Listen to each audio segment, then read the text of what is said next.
Okay, so it's morning and it's still a little overcast, but it's burning off quick, which means we'll probably be about 90 today, which isn't as bad. We've been 100. Hi, it's Robbie from Southern California, and I am just trying to get a lot of stuff done. I want to put my sweet pea in here that Gary bought. It's a sweet pea bush.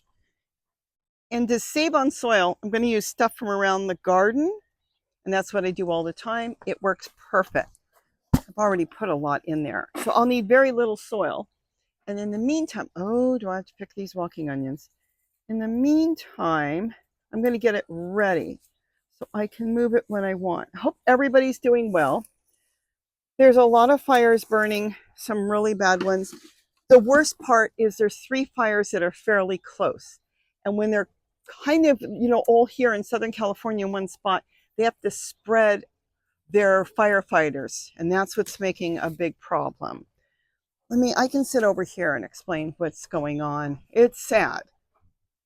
You've got the Angeles Forest one. Boy, I lived through one of those years ago when I lived in Sunland. It came right down almost to the house. We didn't lose our house, but there were some that did. But anyways, that was years and years ago. So you've got that one going, and then you've got the one in Orange County going, and then you've got one in San Bernardino. And it sounds like they're far, but they're really not far. So the problem is it's the same firefighters that be working the area. So they're really spread thin. That's why they want people to leave and get out so they don't have to worry about saving people, just saving houses. And that's kind of what they were saying last night. This will be good. I think this is enough for that. Oh, I want to do this one too. So that's what I was watching last night. It's not in our area. Though we look like we're in the mountains, we're actually not in like the forest where the mountains are. We're kind of in a hilly area above the city. So we still have a lot of houses around here. The lots may look big, but they're not like some people have acreage. We don't have, well, at least we don't. We don't have acreage here. We have an acre on, each property here is supposed to be an acre, though some people have more. I don't think that made it. Let's see. I might just cut that down. It's just some stuff I stuck in there. I hear a water fountain burping. I'm going to have to go find that in a minute. So we're in an area that they say is not fire danger. Though we've had fires up here. Anyways, I'm going to get something in here, and I think I'm going to put my hibiscus in here and move it around until I figure out where I want to put it. I am going to change the bird garden where I'm still going to have food. There's food everywhere. I got fig trees growing. I've got dragon fruit. I got brassicas everywhere.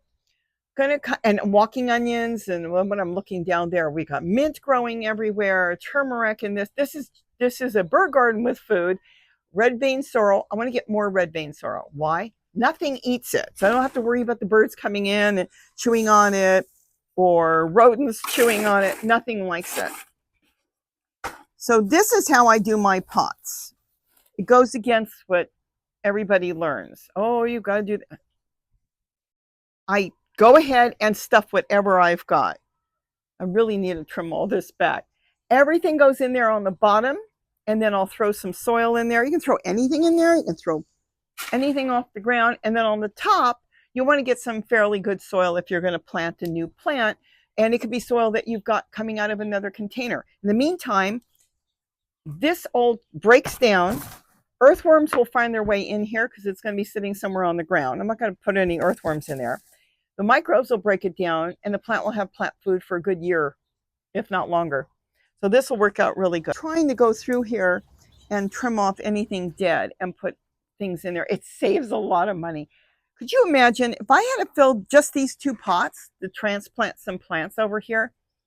I would put out at least $10 to $15 just to fill these 2 pots. You don't want to get the worst soil, and you don't have to get the best soil. You can get the best soil.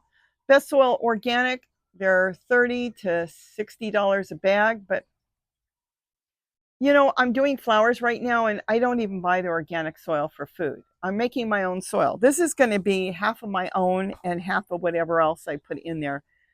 So anyways, what else is going on? So we've got the fires going, nothing around here. We're in an area, like I said, that is, it's not fireproof. We've had fires up here quite a few times already. We've had the hillside over there, but they got it out right away. Had one out front here. They got it out right away because everything is fairly close and we're not going to have plants that burn really bad in a fire up against the house, and they check. And if there's trees that are leaning over on the house, they come and they cut it or tell you to cut it. So that's been what's been going on, because our fire season is fall. Everybody thinks it's summer, but we're not that warm. And in this area in the summer, we're really hot in the fall. We start getting really hot in August, and then it goes through September. And by October, we're not even cooling down until getting close to the end of the month. So our fire season can go on. And I've seen bad fires go through in December. So you never know. Every year is different. I remember back in 1972, and nobody talks about it, in Los Angeles, the city of Los Angeles, I lived there. We went 10 days at 100 plus degrees. Because I remember sitting outside, there was no air conditioning, getting everything done in the morning, opening the windows, letting the cool air in. Nobody had air conditioning back then that I know of. Sitting outside with if you had kids, you're sitting outside with your kids and your dog, like I did at that time. And I sat at my grandmother's house. And then as the sun started to set a little bit, then we'd go in and have dinner. And then as the sun set, open the windows. And I remember it was 10 days. I don't remember the exact month, but it was over 100 degrees until it broke. And that was really, really hot.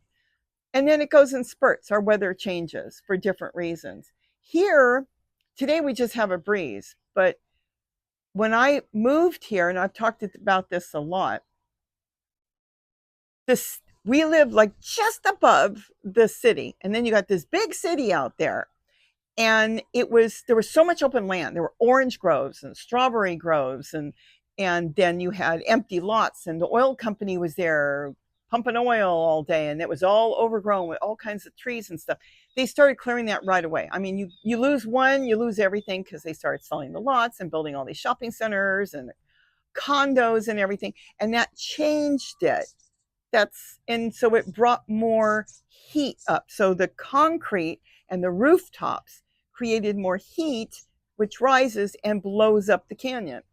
So we just have to adjust. So the main thing is trying to figure out what plants will work. Like, we've got a papaya behind me. I used to grow papayas out front, along the edge here with the canyon breeze coming up. That was quite nice. And now, being that in the winter, it's really cold, the breeze, and in the summer, it's really hot. It really does a number on the papaya, especially for the winter. So I've got to make a shelter for them. So I've got a papaya there. And any place I've got a wall or it's like they make fire breaks, you make a windbreak, I might be able to get more papayas. I have to think about my plants. But what I'm doing here, let's go back here, is I'm going to plant, I think in this one, I'll do the hibiscus, and this one, I'll do the sweet pea. And then later on in the day, because it's going to get hot soon, I'll go get some soil out of another tote that nothing's growing in. And I'll top this up and I'll plant the plants. Let me get the plants. I can show you which ones. Put that in there. Oh, this is heavy. This must be really root bound. This one will go in there. And I think the reason I like the black pot, this will go in there, is I can stick it somewhere among the other plants, and then this will just burst in the flower. This is so pretty. My biggest thing, it's so tedious, and yet it's so easy, is I just have to go around and remove all the leaves that are brown. And that takes, it seems like hours, and then to get to work, it takes longer. So that's what I'm trying to do, is just go around, get these two set up, and then the rest of it will be soil on the top. So what else is going on? I do have to find that fountain that's burping. I need to set up another power bank back there. That one stopped.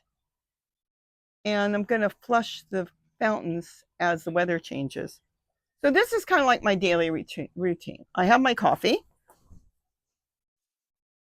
Zoe's in the house now. She was here running around. Gary's making breakfast. His breakfast is tortillas and he puts cheese on it, and then whatever was left over from last night. And then oh, the scrub jay, I think, is looking for food. And then what he does is he puts in the broiler and he melts it, and it tastes really good. And that's what we have for breakfast. Mm. And my throat is so dry. I couldn't even talk this morning because there's so much smoke in the air. So anyways, that is what my goal is today, to get this done. And then I've done some changes on the deck. That's a big thing. I'm so excited about that. And I'll talk about that separately.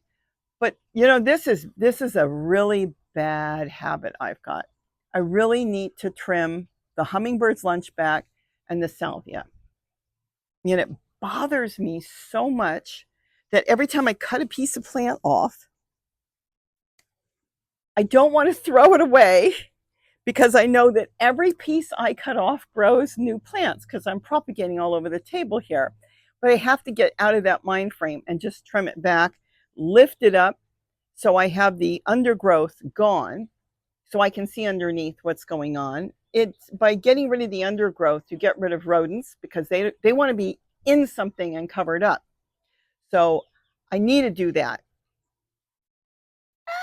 And understand that I can't fix and save everything, but use everything I don't use and put it in here to compost. And that's what I'm doing. See, everything. It doesn't matter what it is, because it's all going to break down the same. As soon as the microbes hit it, it all breaks down. The only thing that doesn't break down really good, and I don't use a lot of it, is pine needles. We've got those big pine trees out front. I've done a video on that. If you take a pine needle, this is good to use because it's big, you can see it. The problem with pine needles is they have like a waxy coating, and because of that, it's very hard for the microbes or anything to break it down. Earthworms don't want it, nothing wants it. Now, the only way the microbes can get in there is going through like a straw on either end and working their way in and breaking it down. But you can fix that if you want to by chopping it up. So you could grab a handful and chop it up, and then being so short, like if you had it really short like that, then the microbes will break it down. I don't have time to sit and chop it up, though I used to. You can do it with the scissors. The other thing is, if you wanted to fill something, let's say a container, and you only want the soil closer to the top and you don't need it all the way down here, I could fill this with pine needles, and then it would be a bedding, which would make good drainage, and eventually it would break down, but for the longest time it would just sit there. So that's a good thing if you've got pine needles, to use it as, instead of, let's say some people use styrofoam. You get that in your packaging or whatever, and they fill up their containers, which is perfectly fine to use. They use it in Australia and a lot of places. You can go back, which I did 5 years later when I used it. It looks exactly the same. It just barely breaks down at all because it's cool in the soil. Soil stays cooler than water. It doesn't hold the heat like water holds heat. Soil doesn't. So it will stay dormant underneath, and it's good to use, and that's why they use it like on balconies and stuff in Australia. They'll fill it up with all the styrofoam and then put soil on the top. But you can do the same thing with pine needles, but they will hold the water, so they can create a little bit of weight. That's all. There's nothing wrong with it. It depends on what you want to use, what you have available. If you've got it, use it, and then go from there. From here, I'm just using what's around my garden. Oh, this needs a trimming. There's pieces in here drying, so I can trim this thing up too. Gee, they're drying right off on the branch, and they're not broke. So I'll have to trim this plant down. But I'm going to go ahead and put this plant in here, and then I'll do the hibiscus afterwards in there. I wonder how badly root bound this is. Yes, actually, it's pretty good. So I just have to get soil for this, trim this back good. Okay, what did I do with my cutters? I just lost it. You know, I do this all day. And trim it down really good. Take anything off that's brown. If I don't do it, it's not the end of the world, but it just gets rid of stuff I don't need. Geez, how many plants are in this one? 2 plants. You know, I think instead of starting to chop up the plant, I'm going to leave the 2 plants, clean off what's not growing, let it stay the way it is, and then do cuttings off of this. And then later when I transplant it again, because it will outgrow this pot, I can see that. Look at that, so much of it needs trimming. It's just got yellow and brown in there. Like I said, I don't have to do it now, I could do it later. That's a chunk that's not good. Uh-oh, see? See? That will help the plant grow better. All right, we got a little bit out. We can always go back later, but there's distinctly 2 plants in here. Let's see. Yeah, I'm not sure why some of it just right on the plant just dried up. It's probably because it is root bound. Now, this is not an edible plant, but it's good for pollinators. Gary found it. It was discounted. And it's called Sweet Pea Brush. Petite Butterfly. So it's for butterflies. It's good for pollinators. Champion of heat. It's good, so I can stick it out in the sun, and it's drought tolerant, which of course means you still have to water it when you first get it, so the roots will reestablish. After that, you don't have to water it as much. So I'll go ahead and do something with that real fast, real soon. I'll get some soil from another container and get that in here. I think I've got enough in here. And then that will break down, and then I'll get that plant in there. I'll get a little bit more soil in there, and that's it. Look at the flowers. They're beautiful. So that's been my day. This is wow. I don't have the camera turned. I've got 100 birds looking at me. Are you guys out of seed? Okay, let me get some soil for that. Let's get this together. I don't think you're out of seed. Look, I have a little carpenter bee. It looks like a bumblebee, but it's not. It's pure black, and it's not quite as big, and he's working the salvias. Carpenter bees, they haven't done any damage here. They're really good pollinators as well. Oh, they pollinate all these plants. That's why we have so many flowers and so many vegetables around here. I used to run from those. Oh my goodness, when I was a kid, I can remember I was like 5 years old, 4 years old, and a big bumblebee, they were black, so it must have been a carpenter bee, would come into the yard. My mother would start screaming and run into the house and slam the door, and there I was outside trying to get the door open. Let me in, and she was so scared. She was so scared of bees, and that's where I learned to be scared. And then my dad showed me, don't be scared of bees. He said, they're not going to hurt you. He used to pet them. Though he has been stung almost 20 times, not by petting them, but he told me lots of stories on them. So I had my dad telling me they're not bad, and my mother screaming and locking herself in the house and forgetting about me. It was kind of a mixed thing. My dad said he used to drive a pickle truck. He would go pick up cucumbers and stuff because he worked in a pickle factory. My uncle owned it. And the bees would get into the cab. They'd go up to the farms, and he'd be driving down the freeway, grabbing bees off his legs in his pants and throwing them out. And he said he always grabbed them while he was driving with 2 wings, but he remembers there was one he missed, and he grabbed one wing and it stung him, and he had to just keep driving and think, oh well. All right, let me go see if they need food and which fountain here needs to be fixed, and then I'll come back and finish this up either now or later, but fairly soon. I don't want to leave this out in the sun, or I could end up losing that. But this, this looks good. I'll trim it from the bottom, and then I can just save later on some more for cuttings, because I love doing cuttings. All right, let me check that out. Oh, which one is out of water? I've got the power bank that I am going to try. Oh, this is not good. That's why I've got to trim this back. I can't even get through there anymore. Let me go through this way.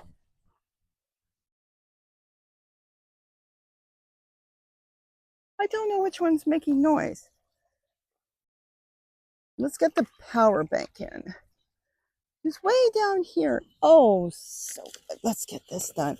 So I've got a zipper case. Go back and watch the videos. This is a pencil case. All I need to do is take the power bank that burned out. It's been running for 4 days. And Yep, there's water. It's running. Okay, good. I probably will clean that out later on and see if it needs extra water, but it's running. No, we're good. Okay, so we've got the power bank swapped. I see that one's running.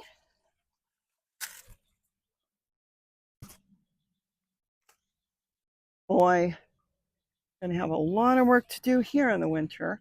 I still don't know what needs. Big leaf. Okay, excuse my back if you see my back.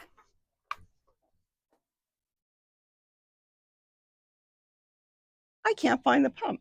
Those have all got water. Let me put this over here, charge that one up. Because this is what I go through in the morning.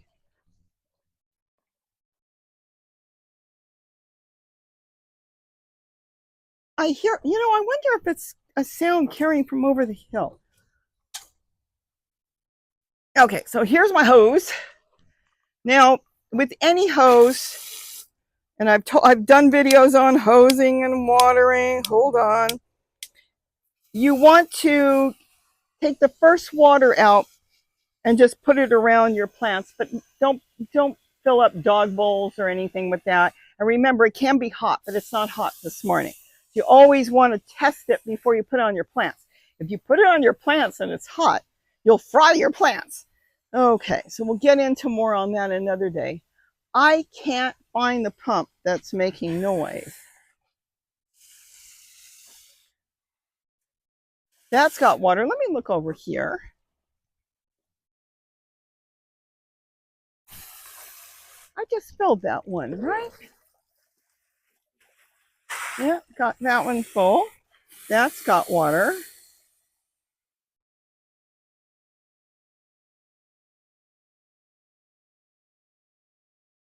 I'm going to have to go through. I can't.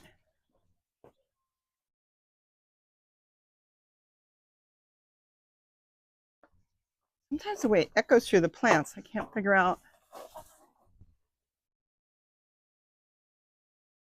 Oh my gosh. Yeah, I know what it is. Okay, everybody's good here. They're working on the big yellow house behind me, and they must have a cement mixer going. It's so odd. So when the sound comes through, every time I move, it sounds like it's here. It sounds like it's bouncing on plants. It's not coming from my yard. It's crazy. I love this hose. I've already done a video on this, so let me explain to you that I have tried many hoses, and this one has been the best. It seems to last. You can step on it. Dog can't chew it.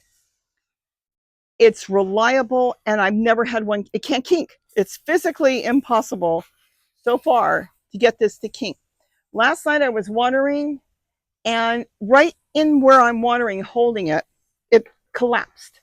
I don't know what they're. This is a really good hose Gary bought me. It's the other one that's down in the yard here. It's black and expensive. It just collapsed. I'm sitting there trying to uncollapse it. I don't know, but this one, this has been good. Now, if you see, that's about as high powered as I'm going to get. So I don't know how good it is for you washing cars or what you want to do with it, but for gardening, this has been fantastic. This has been a godsend, really, because I'm coming out here constantly unkinking the hose. I'll put the link. I'm allowed to now. I get mine from Walmart. You can get it from Home Depot, Lowe's, anywhere you want. They all sell them, and I'll put a link to it so you can go take a look at it and decide if you want to try them. And again, I did the whole video and explained my choice would be get yourself smaller hoses. They come in 25, 50, 100. I think they even come 150. The point is, I would get, like I did here, I have two 25s put together.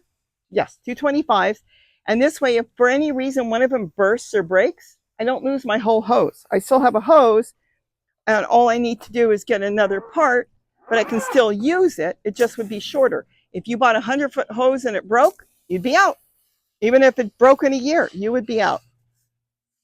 So, yep, it's not coming from here. It's echoing. So they're mixing cement, and because it's far away, it's echoing. The birds still have seeds, so I'm going to go have breakfast. I just wanted to kind of say hello. The fires are not near us. The fires are far away, though we could get there in 20 minutes to some of them. They're not that far, driving wise, one of them. But the point is, they're up more in areas where it's all mountainous that they grew, and we're like hilly, and they've cleared them years ago. This used to be avocados and citrus, and they're smaller lots, so they're more controlled. And that is not to say if we had wind conditions come through here, it could wipe out everything. So we have to be aware, and that's the other reason that though I love this hose, I keep the bigger hoses around in case I had to hose the roof down or something. I have something that gives me more volume, because this is probably, I think it's bigger than 1/2 inch, and Gary likes 3/4. So you want more volume at times for a fire. Otherwise, for everyday gardening, this is just perfect. All right, let's shut this off. I don't need any more.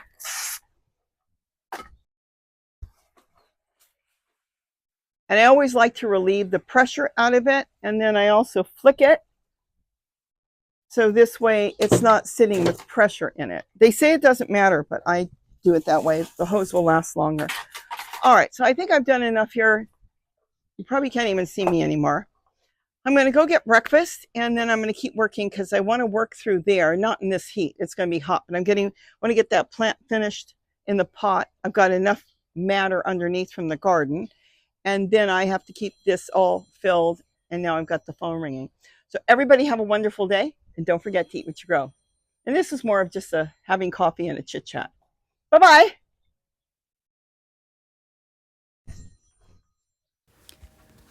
So as you probably figured out already, I didn't go in to have breakfast yet. I figured if I went in, I'm going to end up doing something else, going on the computer, working somewhere else, and then I'm not going to get that plant planted. So I decided to come back outside. Camera was still there, and just get this sweet pea bush, or whatever you call it, planted. Now, what I'm using here is just soil that came out of another tote. Some of it was just shoveled off the ground.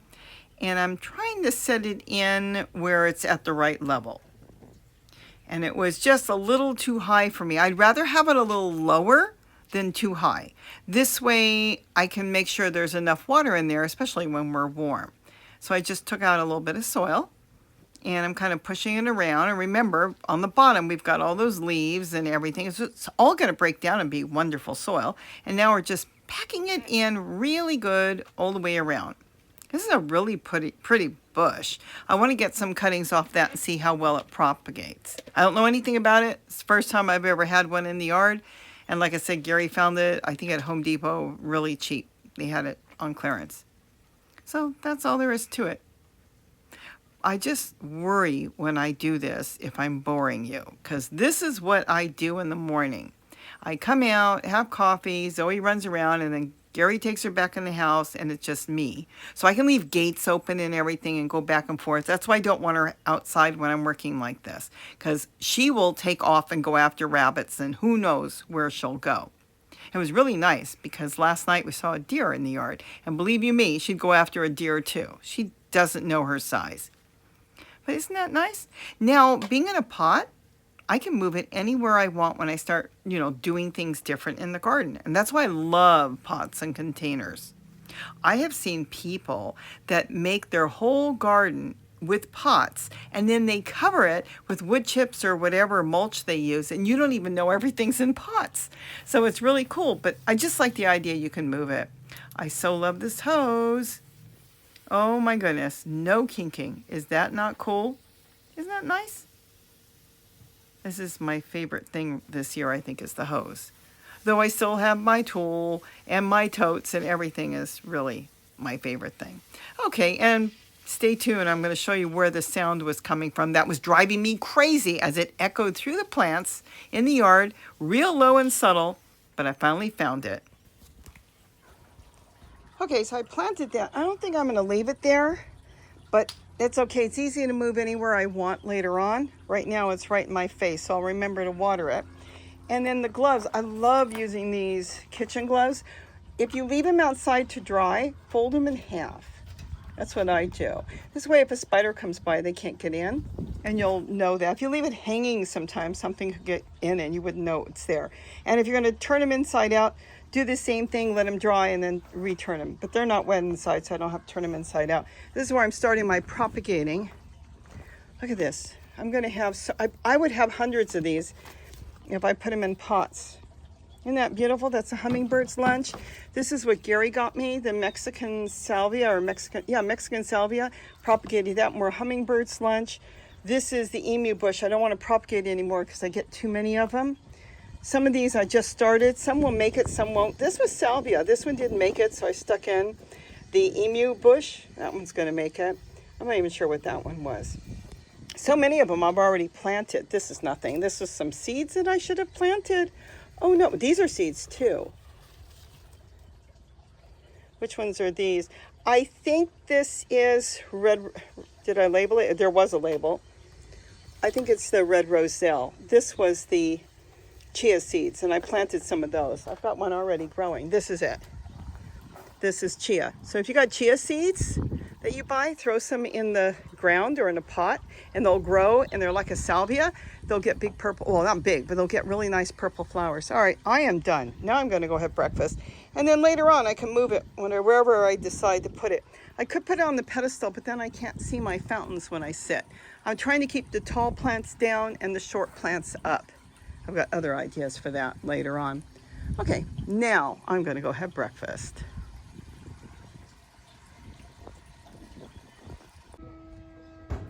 So there it is, the big yellow house. They're doing some sort of cutting or sanding. And in the back in the bird garden, it made that hum. And I thought it was one of my fountains. They're still working on it. Gary, wave.